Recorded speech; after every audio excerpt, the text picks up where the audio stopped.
इथले शासकीय आदिवासी वसतिगृहातले विद्यार्थी उपोषणाला बसलेत। पुण्यातल्या राहुल गांधींच्या कार्यक्रमात आदिवासी विद्यार्थिनींनी आपले प्रश्न मांडल्यानंतर हा मुद्दा पुढे आला। तर उपोषणाला बसलेल्या एका विद्यार्थ्याची प्रकृती चिंताजनक असल्याचं समोर आलंय। त्याला तातडीने रुग्णालयात दाखल करण्यात आलंय। जोपर्यंत मागण्या पूर्ण होत नाहीत तोपर्यंत उपोषण सुरूच ठेवणार यावर विद्यार्थी ठाम आहेत। खासदार सुप्रिया सुळेंनी या विद्यार्थ्यांशी व्हिडिओ कॉलवरून संवाद साधला तर आमदार रोहित पवारांनी आंदोलकांची भेट घेतली। विद्यार्थ्यांच्या मागण्यांचा केवळ तात्पुरता तोडगा न काढता त्यावर ठोस आणि संवेदनशीलपणे मार्ग काढण्याची गरज आहे, असं रोहित पवारांनी म्हटलं। तर सुजात आंबेडकरही आंदोलनस्थळी उपस्थित होते। तर आदिवासी विद्यार्थ्यांच्या मागण्या नेमक्या काय आहेत ते बघूया। बोगस जात प्रमाणपत्र धारकांवर कठोर कारवाई करावी। सर्पदंशाने दगावलेल्या मुलींच्या कुटुंबियांना प्रत्येकी 1 कोटीची मदत द्यावी। प्रत्येक विद्यार्थ्याला 1 कोटीचं विमा संरक्षण देण्यात यावं। वसतिगृहात दर्जेदार अन्न, स्वच्छता, वैद्यकीय सुविधा देण्यात याव्यात। वसतिगृहात अमानवीय, अपमानास्पद चाचण्या बंद कराव्यात।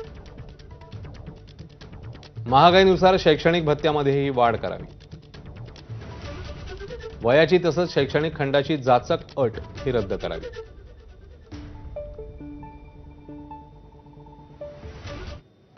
त्या सगळ्या संदर्भात आमदार रोहित पवार त्यासोबतच मंत्री अशोक उईके काय म्हणतायत ते बघूया। 2011चा GR लागू नाही केला।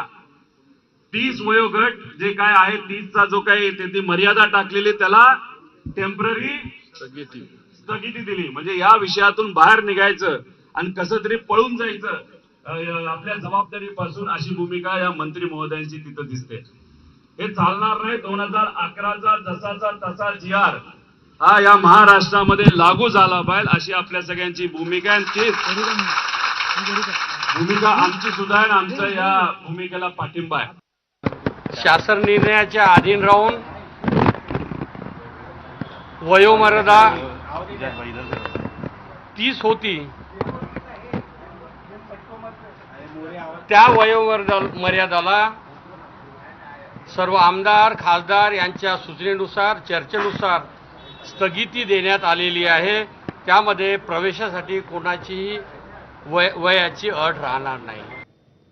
गेल्या काही दिवसांपासून राहुल गांधी आणि देवेंद्र फडणवीस यांच्यामध्ये सातत्याने राजकीय सामना होतोय। 22 ऑगस्टला राहुल गांधींनी पुण्यामध्ये छात्रोकी गुंजद्वारे विद्यार्थिनींच्या समस्यांना वाचा फोडली। यावेळी राहुल गांधींना राजकीय विरोध दर्शवण्यासाठी फडणवीसांनी थेट लक्ष केलं। दुसरीकडे आदिवासी विद्यार्थ्यांच्या मुद्द्यावरून राहुल गांधींनी फडणवीसांना पत्र लिहिलं। आदिवासी विद्यार्थ्यांच्या आंदोलनाची गंभीर दखल घेण्याची मागणी त्यांनी केली। 2024च्या लोकसभा निवडणुकीत महाराष्ट्रात काँग्रेसची राजकीय ताकद वाढली, महाराष्ट्रात भाजपचे खासदार कमी झाले आणि महाराष्ट्रातून काँग्रेसची लोकसभेतली संख्या वाढली। भविष्यात कधी ना कधी फडणवीस राष्ट्रीय राजकारणात येतील असा विश्लेषकांचा अंदाज आहे। तर राहुल गांधी पुढील अनेक वर्ष राष्ट्रीय राजकारणात राहतील हे गृहीत धरून भविष्यातील प्रतिस्पर्धकावर हल्लाबोल करण्यासाठी आतापासूनच गांधी आणि फडणवीसांची रंगीत तालीम सुरू आहे का, अशी चर्चा राजकीय वर्तुळात आहे। तर आदिवासी विकास मंत्री अशोक उईके यांनी या पत्रावरून राहुल गांधींवर तोफ डागली आहे। राहुल गांधींना या विषयाची पुरेशी माहितीच नव्हती असं उईके यांचं म्हणणं आहे। गडचिरोली येथे साप चावल्यामुळे 3 मुली आमच्या दगावल्या, मरण पावल्या। 3 मुली दवाखान्यात भरती होत्या। 100% अनुदानावर असलेली अनुदानित आश्रमशाळा 1992ला मिळालेली अनुदानित आश्रमशाळा जर त्यांना वास्तविकता जर सांगितली असती की ती आपल्याच माजी खासदाराची आहे, माजी मंत्र्याची आहे, 3 वेळा निवडून आलेल्या आमदाराची आहे, तर कदाचित तो प्रश्न उपस्थित झाला नसता। तर ती माहिती जर कदाचित त्यांना देणं आवश्यक होतं, एवढीच अपेक्षा होती। तर महाराष्ट्र काँग्रेसने मंत्री अशोक उईकेंना ट्विट करत प्रत्युत्तर दिलं। काँग्रेसच्या या पोस्टमध्ये काय म्हटलंय, आपण आदिवासी विकास मंत्री आहात असं गेल्या काही दिवसात माहिती पडते। विद्यार्थी जेव्हा त्यांच्या समस्या घेऊन तुम्हाला भेटायला आले तेव्हा तुम्ही हे माझ्या हातात नाही सीएमच्या हातात आहे असं काहीतरी बोललात।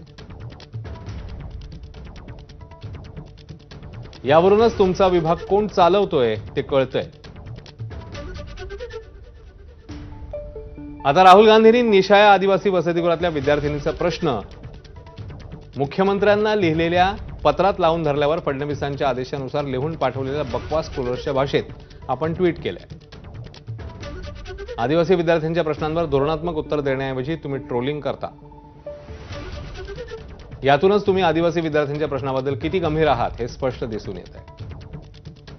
आपण मंत्री आहात त्यामुळे मंत्र्यांसारखं वागा, जबाबदारीचं भान ठेवा, असं काँग्रेसने या पोस्टमध्ये म्हटलं. तर राहुल गांधींच्या पत्राची दखल घ्यावी असं विरोधी पक्षांनी म्हटलंय. तर गडचिरोलीतील सर्पदंशासारख्या घटना काँग्रेस नेत्याच्या हलगर्जीपणामुळे घडल्या असं